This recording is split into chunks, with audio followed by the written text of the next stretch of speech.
Tawagan mo sa opening prayer. Ikaw na. Tapos diretso na Sunday school. Okay.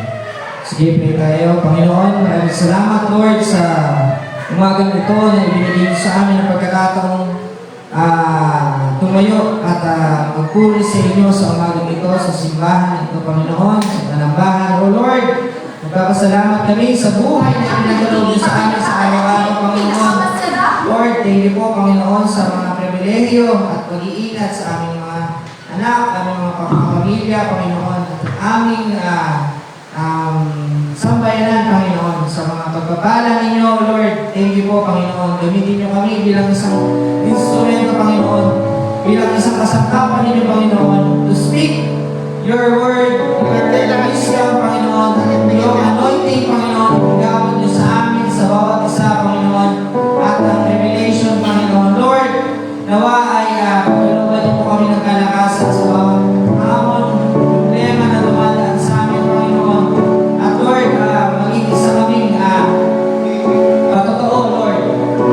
Papasalamat kami sa umagang ito, Lord. Paspasan niyo kami at kayo po ang mag-bless sa amin. Wala po ang aming sa madalangin. Mga Jesus. Amen. Okay. Wala pa natin natin, Panginoon. Okay, mga kapatid tayo.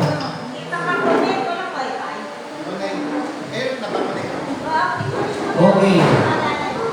Hindi naman abot. Hindi nga abot yung 5G.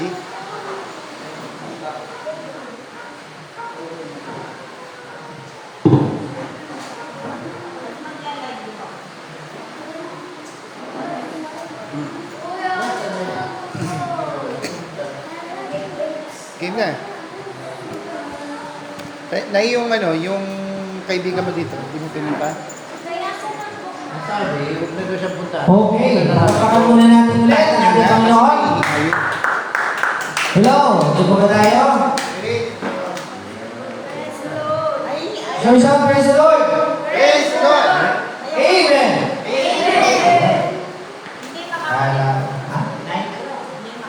Sige.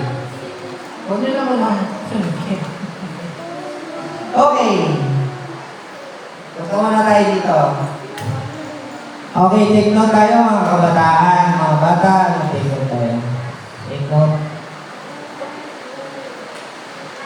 Yung mag-share ko ay 7 stature of a perfect man. Stature of a perfect man. Ayan. Ano bang Tagalog?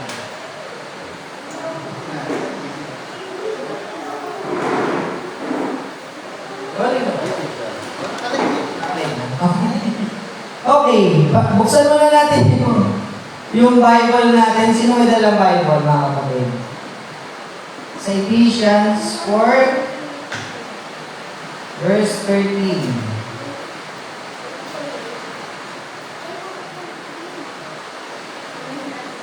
So, dahil galit na galit ang ulan sa labas, tayo ay pag-aralan muna ang salita ng Diyos sa loob ng simbahan. Chapter 4, verse 13. Ako na magbabasa. It will all come in the unity of the faith and the knowledge of the Son of God unto a perfect man, unto the measure of the stature of the fullness of Christ. So may sukat daw ang ating may measure yung pagiging estado natin bilang isang Kristiyano. Sulat niyo mga kapatid, sulat niyo mga bata. So may sukat pala tayo dapat. So ano-ano yung mga sukat natin na yan para tayo ay maging perfecto sa harapan ng Diyos. Ayan. So unang-una, hindi na ako magtatagal para diretso na tayo. First is faith. Ang unang kailangan ng isang mananampalataya ay pananampalataya. Faith, pananampalataya natin sa Diyos. Paano tayo nananampalataya na may Diyos? Na may Kristong namatay at nabuhay ng mabuli. Ayan. Paano tayo maniniwala na tayo ay mahal ng Diyos? For God so loved the world. Sabi nga, di ba? iniibig tayo ng ating Panginoon. Buksan natin yung Hebrews 11 verse 6. Anong sabi sa pananampalataya natin? Basa. Nikki.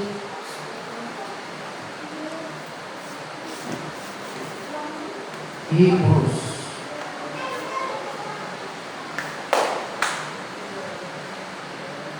Hebreo. Basa. Chapter 11.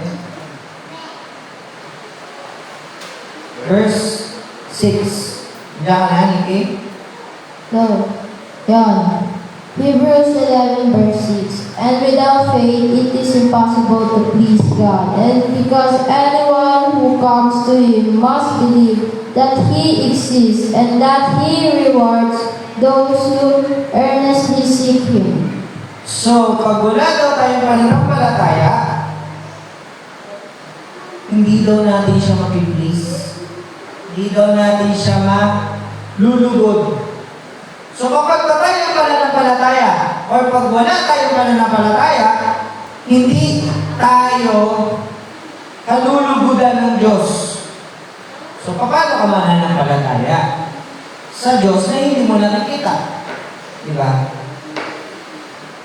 So, gaano kalaki ang iyong pananampalataya? Yun nga, sabi. Buksan natin yung Ephesians 2, verse 9, pakibasa sa Estrella.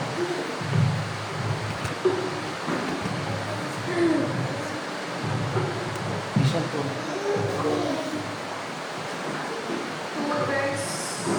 Ephesians 2:8 verse hanggang 9. For it is by grace you have been saved through faith, and this is not from yourself, it is the gift of God. 9. Not by works, so that no one can boast. So, iniligtas ka na tayo.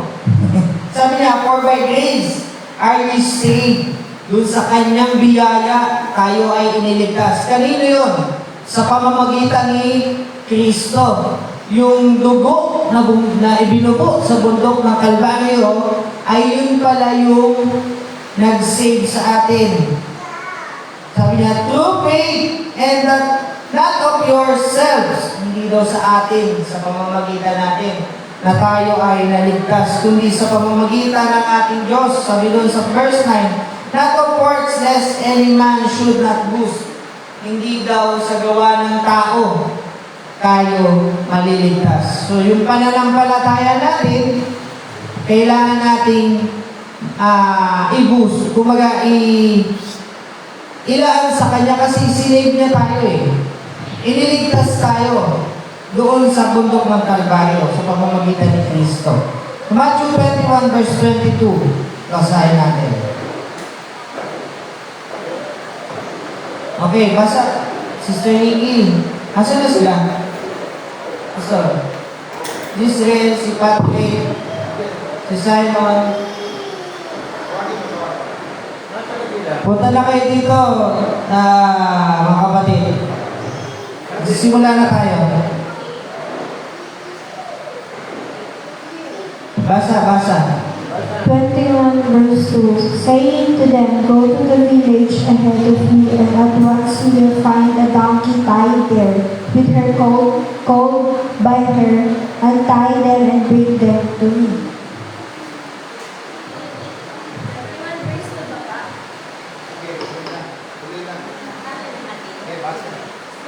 Matthew 21 verse 22. Sabi niya, and all things whatsoever you shall ask in prayer, ay naman yung binasa mo yun.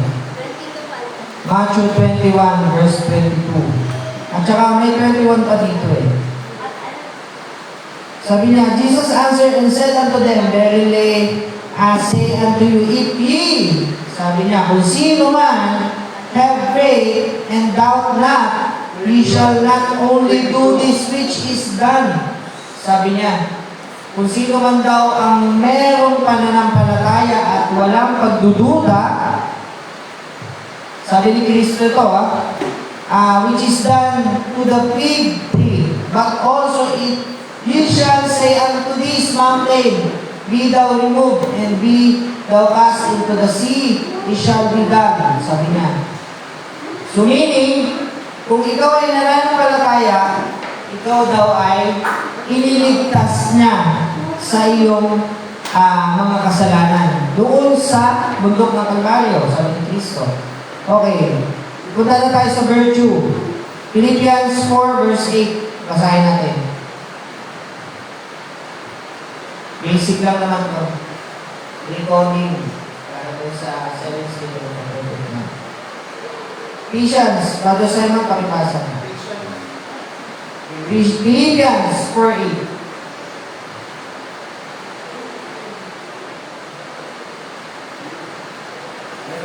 Finally, brethren, whatsoever things are true, whatsoever things are honest, whatsoever things are just, whatsoever things are pure, whatsoever things are lovely, whatsoever things are good, reform, if there be any virtue, and if there be any praise, think on these things. Okay, basahin niya sa Tagalog. Ayun,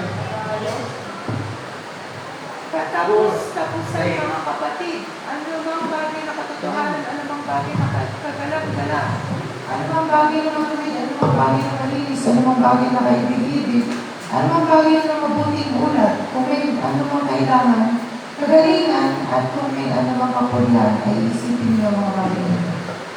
Yan. So, ibig sabihin, sabi doon, anumang bagay na katotohanan, anumang bagay na kagalang-galang, ibig sabihin, pagkatao natin to.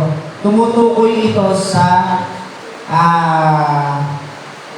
pagiging isang Kristiyano, mabuting Kristiyano. Sabi doon, anumang bagay na katotohanan, anumang bagay na kagalang-galang, anumang bagay na matuwid, ito ay nasa tamang pag-iisip, kumbaga, nasa tamang punto. Kapag may maling kapatid, so, kumbaga, meron siyang, halimbawa, for example, galit yung kapatid, tapos, ano gagawin mo? Kumbaga, sa katotohanan, kailangan mong ituwid yung isang kapatid at yung mga, for example lang naman nagagalit siya. So, itinutuwid ko siya doon sa kanyang pagagalit. Sa kanyang maling iniisip. Sabi niya, kung ano mang mga bagay na katotohanan, ano mang bagay na kagalang-galang, at ano mang bagay na matuwid, ano mang bagay na malinis, ano mang bagay na kaibig-ibig. So, ito yung pinatutukalan patungkol sa virtue. Basahin natin sa Galatians 5:22. Yung fruit of the Spirit, dapat hindi tayo nagkakaroon ng ano bang katitisuran. Ayan. Galatians 5 verse 22. Pakibasa. Nasa na sila pa?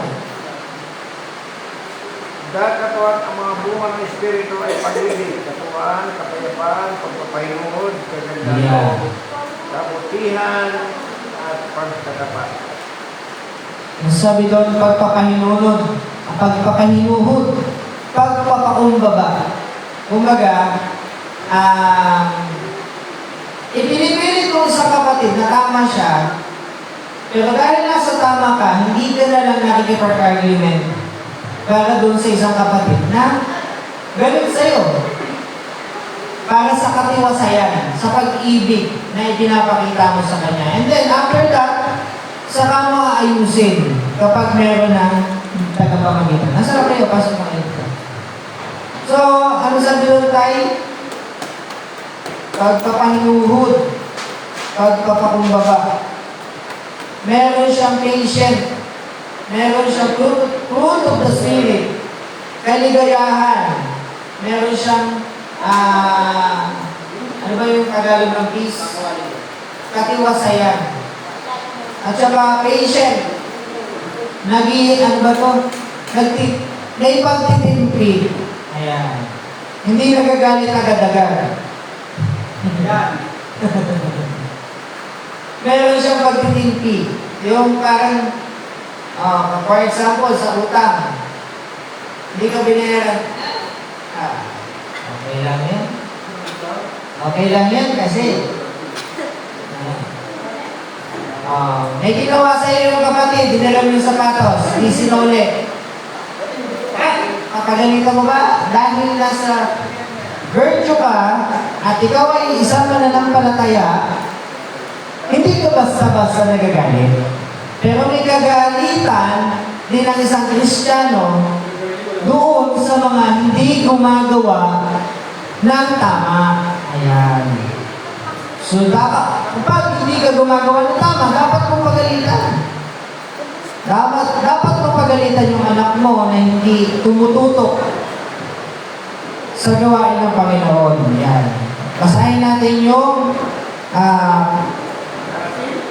sige. 2 Peter verse 1 to 5. Verse 1, chapter 1, verse 5 pala. Pakibasa natin.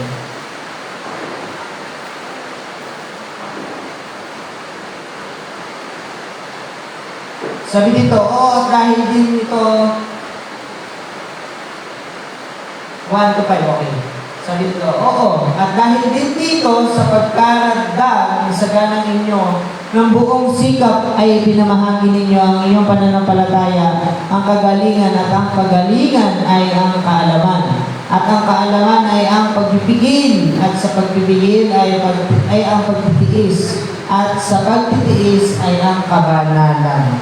So, ibig sabihin, yung ating controlness, kapag kinokontrol mo yung anger mo, halimbawa, sa maliit na bagay, ito, palaging sa pagtatalo, sa paggawa ng anumang bagay sa bahay, pag-uutos, or kahit doon sa lifestyle na lang natin. Nakikipagtalo, yan. Pakikipagtalo sa asawa. Ayan, hindi nagkokontrol.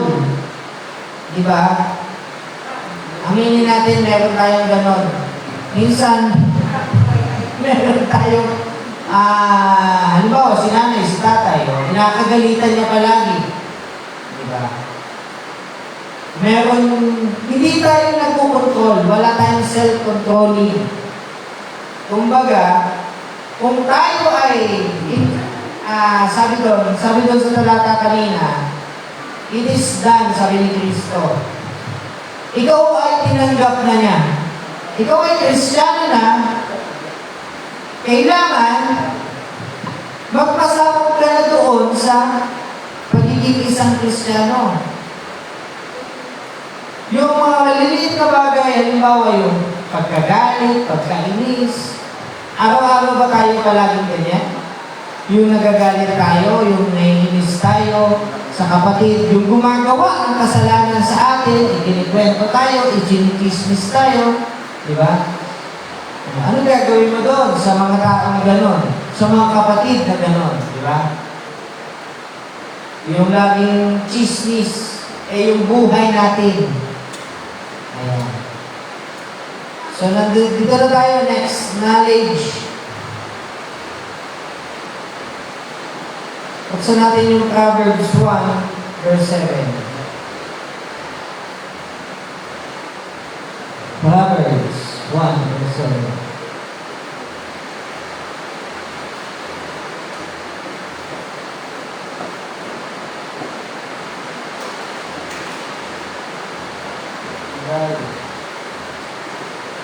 Ayan. Kawikaan. At ang takot sa Panginoon ay pasimula ng kaalaman. Ngunit ang mangmang ay mahamak sa karunungan at turo. Diretso. Okay. Sabi doon, ang pasimula daw ay ang takot sa Panginoon ay pasimula ng kaalaman. Kumbaga, kapag hindi ka takot pala sa Panginoon, mangmang ka pala. So, hindi naman tayo mamang, di ba, mga kapatid? Kailangan natin magpakatuwid. Kailangan natin yung knowledge natin sa bilang isang Kristiyano, yun yung kaalaman natin. Yun yung nagbibigay sa atin ng revelation, ng knowledge and wisdom. Yung yung takot natin sa ating Panginoon. So, may takot ba ang bawat isa sa Panginoon? O nakagawa pa ba tayo ng mga kasalanan na inuulit natin araw-araw? So yung kaalaman, kapag nasa iyo na yung kaalaman, hindi mo na gagawin at uulit-ulitin yun. So punta tayo dun sa temperance. Galatians 5:22 ulit. Ulitin natin yung verse na to. Yung temperance. Ito yung self-controlling. Yung virtue.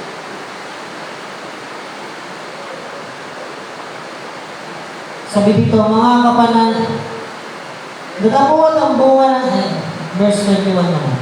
Mga kapanagbilian, mga paglalansing, ito yung sinasabi dito. Yung mga doers, ano ba to? So, fornication, doers of the fornication.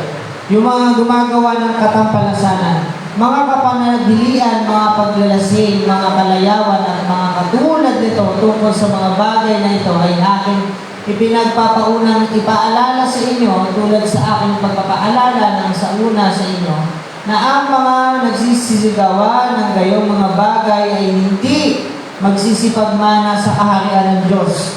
So, ibig sabihin, kapag inuulit-ulit mo yon, yung ginagawa mo bilang, ikaw ay isang Kristiyano na, pero ginagawa mo yung mga bagay na yan, hindi ibibigay sa iyo yung kaharian ng Diyos. Hindi ka tagapagmana. Sabi doon sa verse 22, sa pagdatapuan ang bunga ng Espiritu, yun daw. Yung bunga ng Espiritu, fruit of the Spirit, sabi doon, ay pag-ibig, katuwaan, kapayapaan, nagpapahinuhod. So, ibig sabihin, yung iyong pagiging isang Kristiyano, na kapag alam mo yung bagay na yun na mali, yung bunga sa'yo ng Espiritu ay kapayapaan, pagpapahinuhod, pag-ibig. Namumutawi sa bibig natin yung pag-ibig, brotherly kindness. Ayan. So, hindi ka nakikitaan ng, yan naman si kapatid, yan naman. Punta tayo sa godliness. 1 Timothy verse 6, chapter 6, verse 6.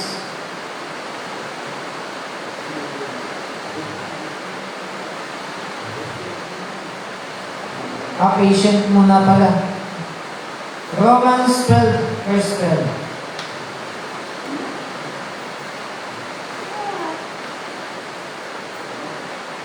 Sabi dito, mga galak sa pag-asa, magmatiisin sa kapighatian, magmatiyagain sa pananalangin. So, tayo ba ay nangagagalak sa pag-asa na tayo ay maliligtas sa pagdating ng rapture? Or mapagtiisin ba tayo? May hinihintay tayo na isang bagay na halimbawa, kailangan natin yun, pero malayo pa yung dating, hinihintay natin, di ba? Nagtitiis tayo, katulad nung sa pagbabalik ni Kristo, sa pag-agaw. Nagtitiis tayo, nag-aaral tayo, para sa kanyang pagbabalik, tayo ay naabot natin yung statue ng pagiging perfectong asawa ni Kristo. So kapag hindi tayo nagtiis, hindi tayo masasama sa kaharian ng Diyos. Wala sa atin yung tagapagmana.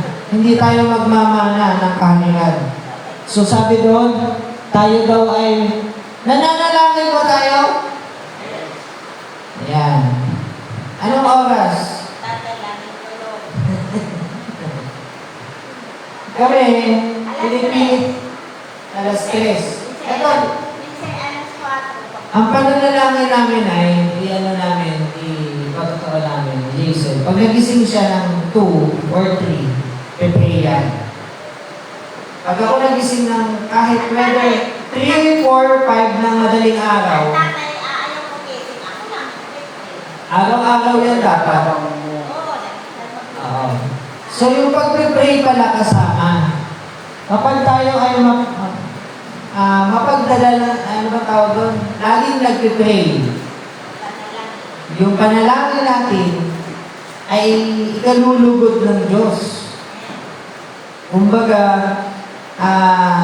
may prayer kasi na hanggang taas lang. Hanggang saan yung prayer mo? Pag nag-pray ka, hanggang bubong lang. Oo.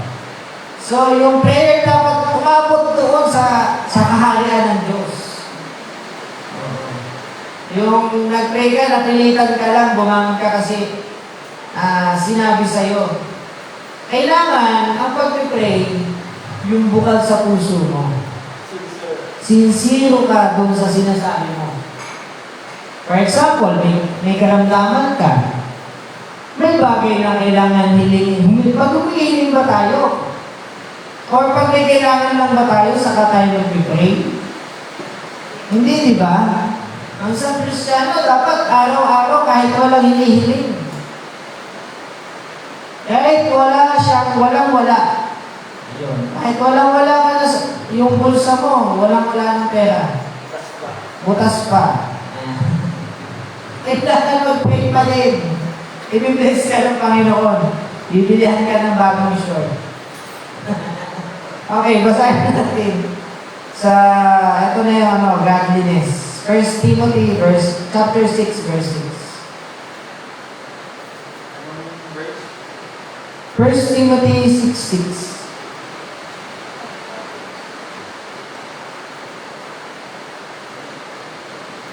Ayan. Patamuot ang kabanalan na may kasiyahan ay malaking kapakinabangan. So, ibig sabihin, yung kabanalan daw natin, pagiging isang banal. Pag sinasabi ng mga kaibigan natin, si Patrick, banal na yan. Uy, baka lumagpas ka na sa langit. Brad. Oo. Pag sinabihan mo, uy, yung kaibigan mo, atid ka naman sa church. Yan mga banal naman kayo. Ang tawag na sa atin, mga banal na. Puno. Pero hindi nila alam, yung kabanalan na yan ay malaking kapakinabangan para sa atin. Ito yung magdadala sa atin sa hanggang 8. Ayan, sige. Sapagkat wala tayong dinalang anuman sa sanlibutan at wala rin naman tayong mailalabas na anuman. Ngunit kung tayo ay may pagkain at pananamit, ay nasisiyahan na tayo doon. So, nakukontento na pala doon. Verse 9. Natapot ang mga nagsisipag, nasa yumaman. Ayun pala. Yumaman ay mga huhulog sa tukso at sa silo at sa maraming mga pitanghangan at nakasasama na siyang naglulubog sa mga tao sa kapahamakan at kamatayan. Ito yung pagiging yung Kristiyanong mapaghangad na makuha yung mga bagay na yon, hindi na ako kontento. Hindi tayo makontento sa isang bagay na meron na tayo. Ayan. Yan ako yun. Tatapot ikaw, o tao, o patay. Sa 10. Sapagkat ang pag-ibig sa salapi ay ugat ng lahat ng uri ng kasamaan, at sa pagnanasa ay iba ay nangasinsay sa pananampalataya at tinuhog ang kanilang sarili ng maraming mga kalumbayan. Yun, nalungkot na. Pag wala ng budget.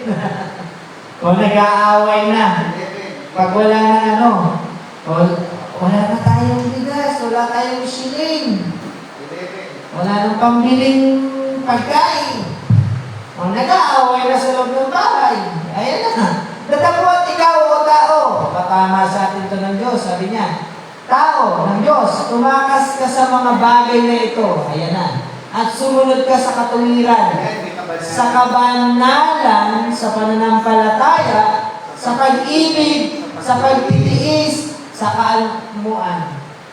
Umalis ka doon sa ganong sistema. Sabi doon. Oo, Kristiyano yung taas eh. Tuloy po kayo. Pasok po. Kristiyano na to, yung verse 6, and then pinatamaan yung mga, ano ang tawag doon? Yung mga nagnanasa ng mga bagay na hindi ikalulugod sa Diyos.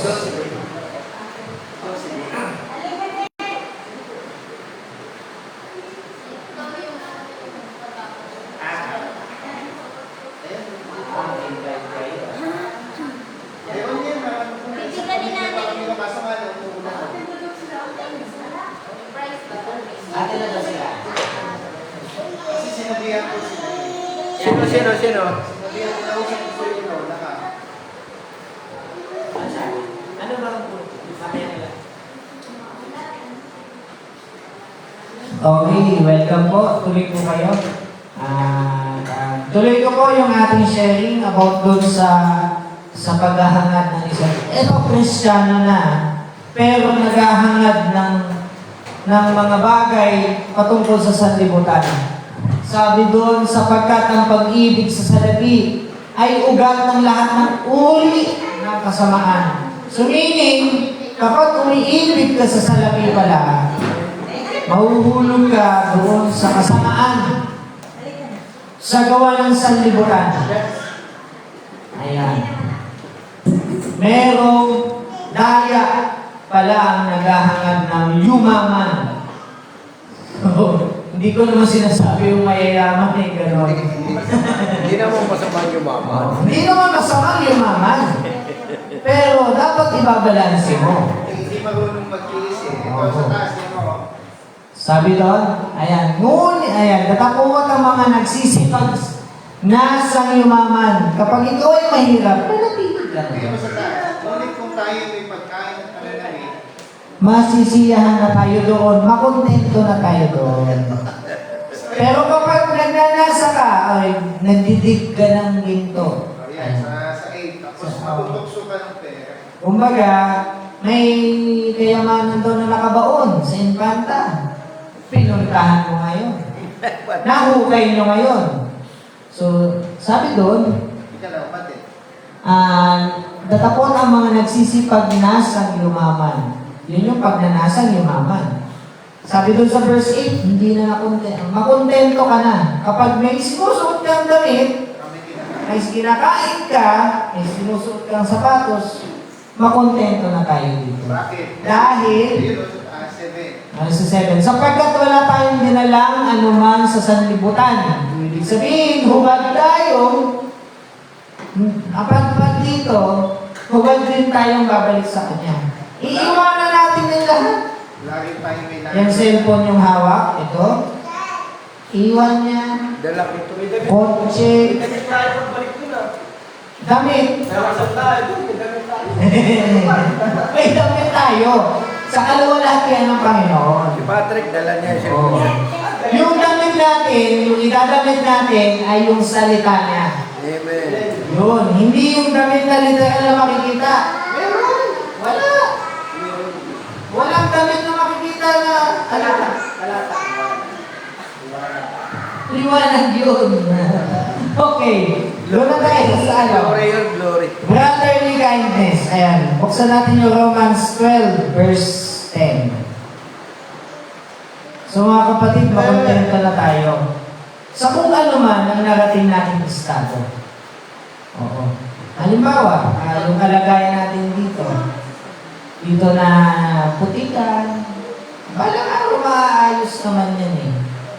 Kumbaga, yung blessing na ibinibigay sa atin ng Diyos, ipagpasalamat na natin yun. Gaano tayo nagpapasalamat sa Panginoon na kung ano yung meron tayo, nagtithank you but Lord, thank you po.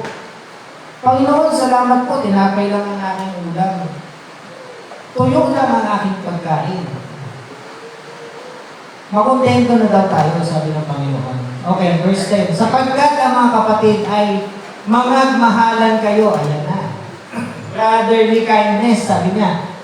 Sa kapurihan ay ipagpauna ng isa't isa ang iba. Ibig sabihin, ibigin, gaano tayo umiibig sa mga kapatid na may galit sa atin. Ayan. Oh, Patrick, gaano iniibig, hindi yung loved ones mo, hindi yung ano mo, yung galit, may galit sa'yo. Nagalit sa akin. Yung umiram sa'yo ng pera.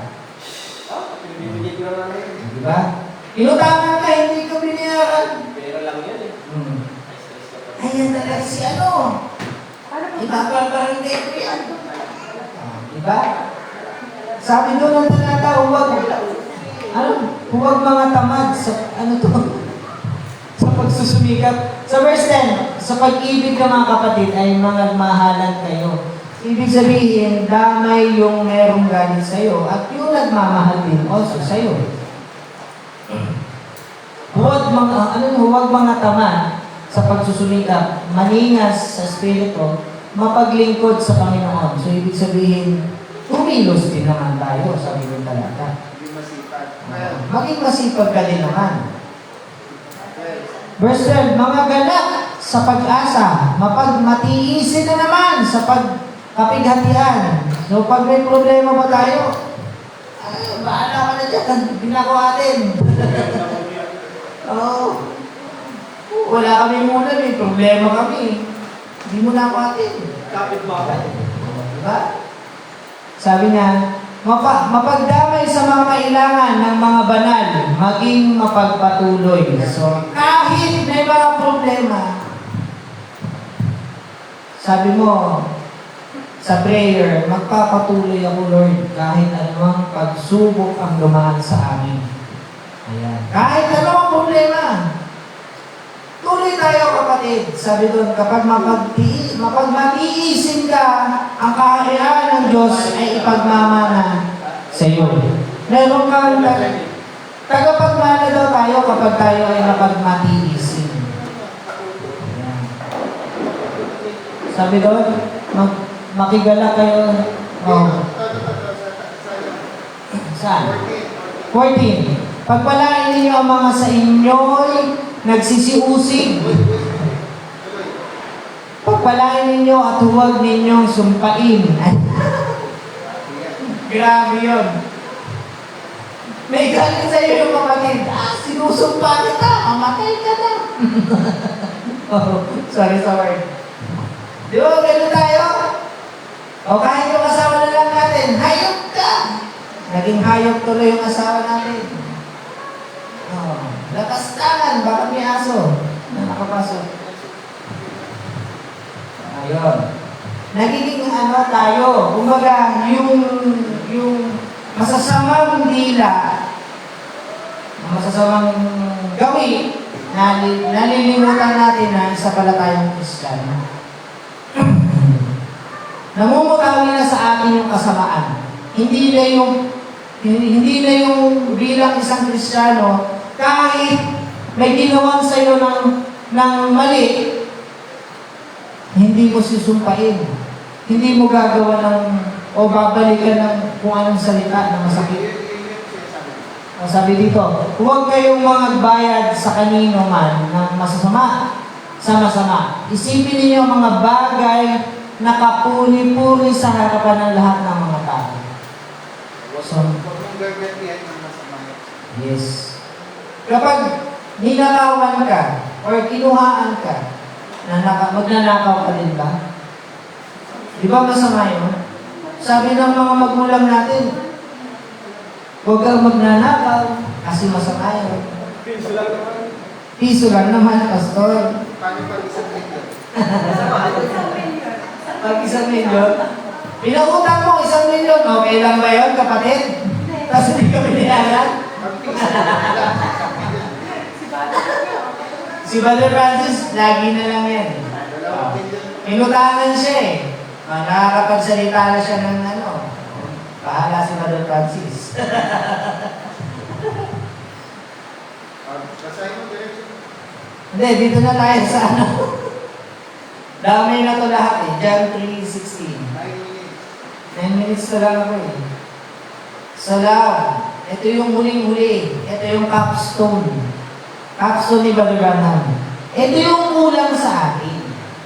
Ayan. Yung anim, nasa atin, pero yung pagmamahal, wala. Walang kwenta yung pagiging Kristiyano natin. O, John 3:16. Sabi niya, sapagkat kayo na lamang ang pagsinta ng Diyos sa sanlibutan, na inibig niya ang kaniyang bugtong na anak upang, na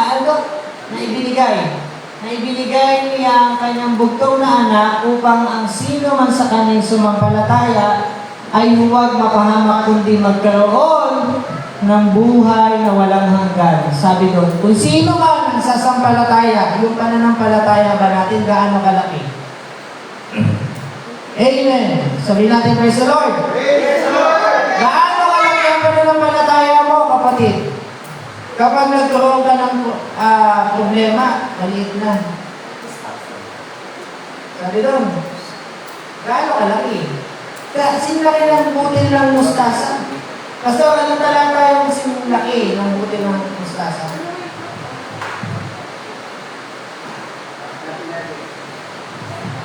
Hanap.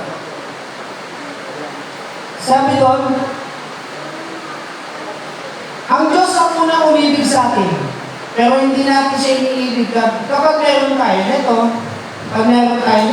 ano unang-una? Ayan, basahin natin. Sa Tagalog. At sinabi niya sa kanila, dahil sa kakaunti ng inyong pananampalataya, sabi doon, sapagkat katotohanan sinabi ko sa inyo, kung magkakaroon kayo ng pananampalataya, na kasing laki ng butil ng mustasa, ng bini ng mustasa ay masasabi ninyo, sa bundok na ito, lumipat ka mula rito hanggang doon at ito'y nilipat at sa inyong hindi may mangyayari. For example ko na lang doon sa babaeng dinudugo ng for how many years? Pastor, 7 years, no? 14 years. Bleeding siya. Dinudugo, 9. Yung dugo siya, di ba? Irregular yung kanyang yung menstruation. 12, 14 years. Kaya niyo? Hindi natin yun. Baka butot balansa lang tayo. Pero nakita ni Kristo yung pananampalataya niya. Sabi ng babae, dumaan lang si Kristo dito, mahawakan ko man lang yung laylayan niya. At alam ko gagaling ako. When it comes to dumating yung problema sa atin, kaya ba natin i-handle? Well, sure, kaya natin. Pero kanina tayo nagtitiwala. Sa Panginoon dapat. Sabi ni Kristo, kung meron siyang makita na siniliit ng butil ng mustasa, at kayang ilipat daw yung bundok, halimbawa yung nandito bundok, kaya mo ilipat doon. That is impossible, di ba, mga kapatid? Imposible yun, pero hindi imposible sa Panginoon. Yung cancer patient, kaya niyang magalingin. Di ba? At tumahaba ang buhay. Pero,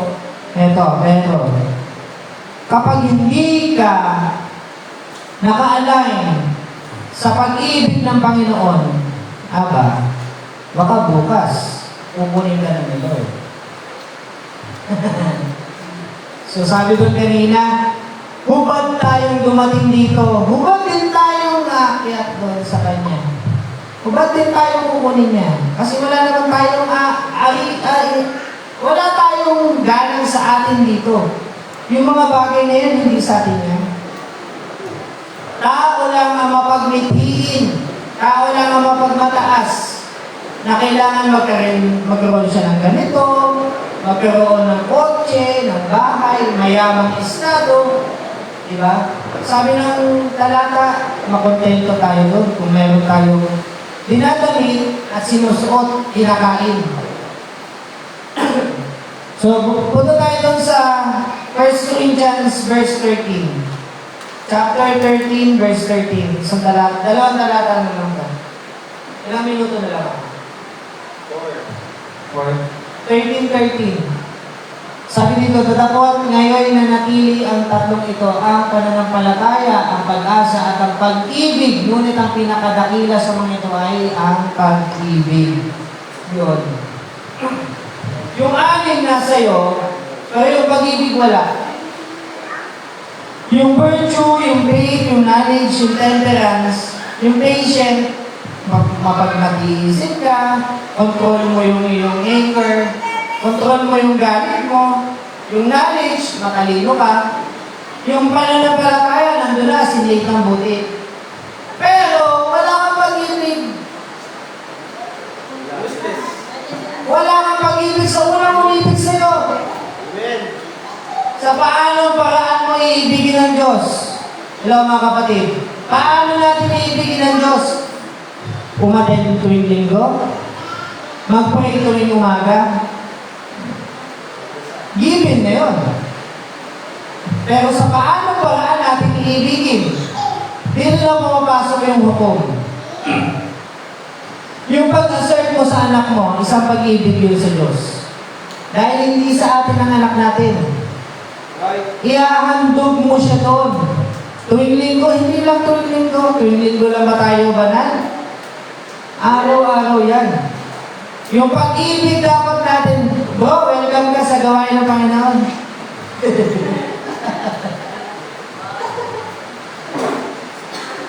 Yung pag-ibig lang sa ating Panginoon, gano'ng kalaki?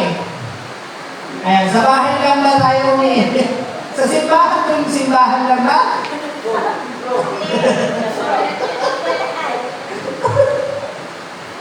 Sis, welcome po kayo sa gawain ng Panginoon. Ayan.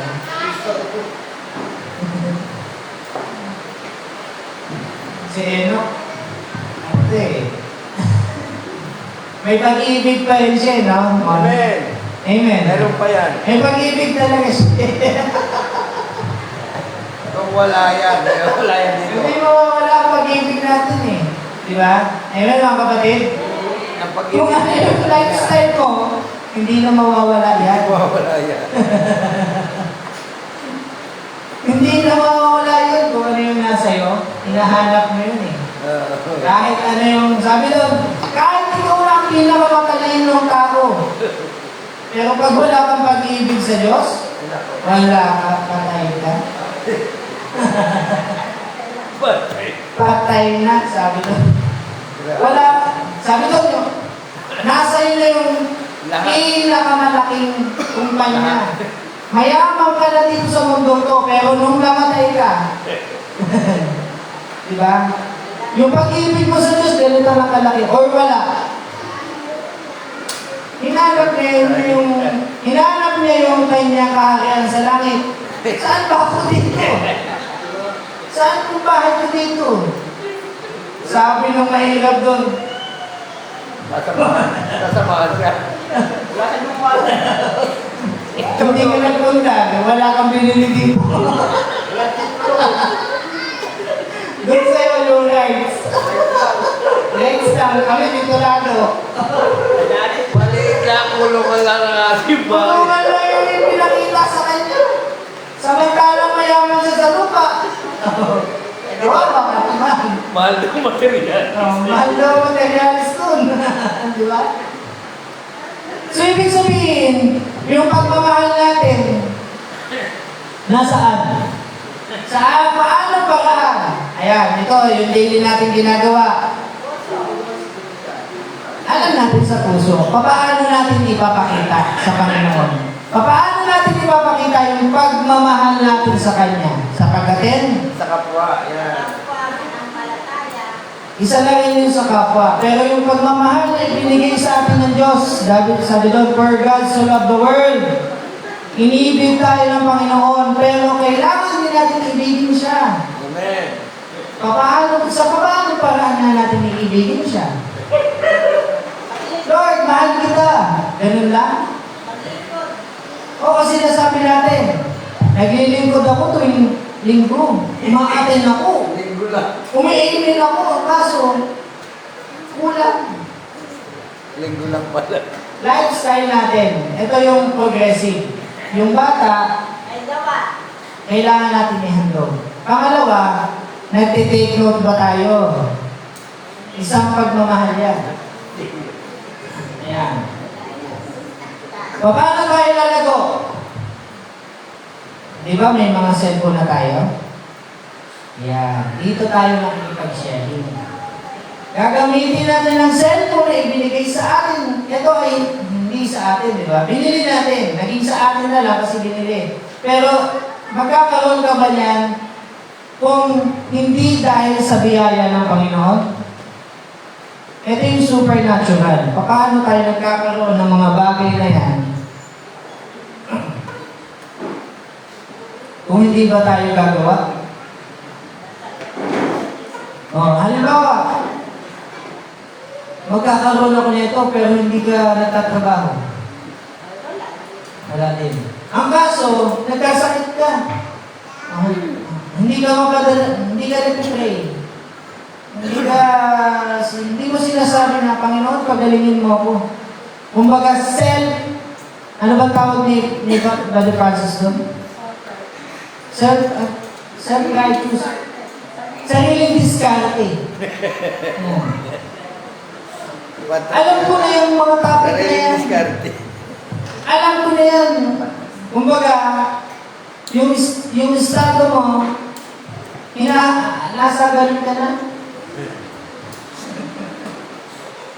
Ayun na pala ako. Last verse ko to, 1 John 4:19. Pakibasa natin. Ayun na ako, Sunday school lang pala to. Last verse. First John. Mababaw lang naman itong tinuro ko, pero kailangan natin ito. 1 John 4:19. Sabi dito, tayo'y nagsisiibig sapagkat siya'y unang umibig sa atin. Ayan. Kapag meron daw tayong pagmamahal, ibig sabihin, kompleto yung ating status. Sabi doon sa Ephesians 4:13, balikan natin Ephesians 4:13, Pastor.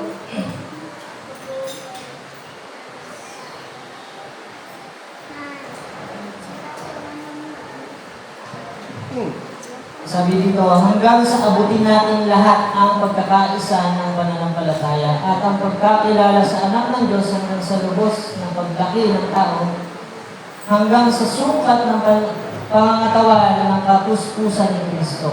Ibig sabihin, yung sukat ng ating pananampalataya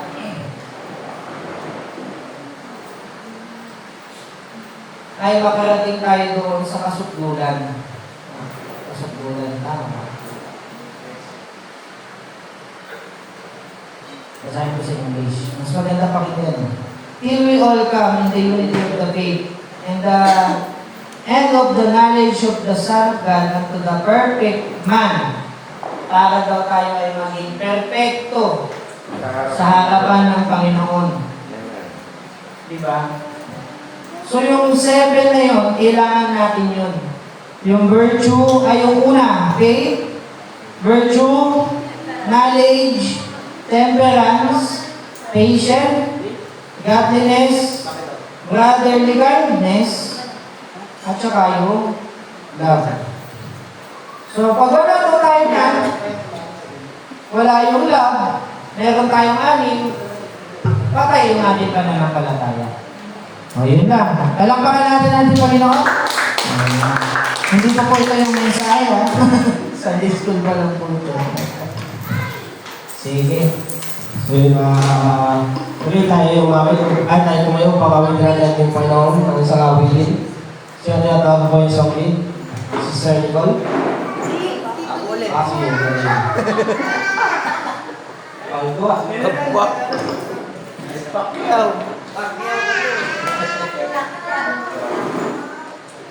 Ay, yung ano doon, yung backup. Backup. Dalawa.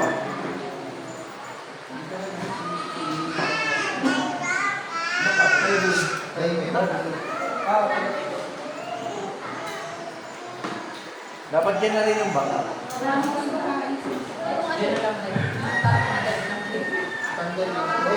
Hello. Nakatanggal na. Nakapatay ko. Patay. Nakapatay ka.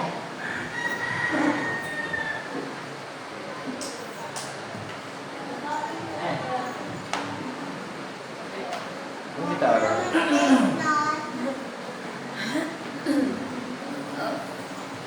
Okay, shall we shout praise the Lord? Praise the Lord. Wala pa.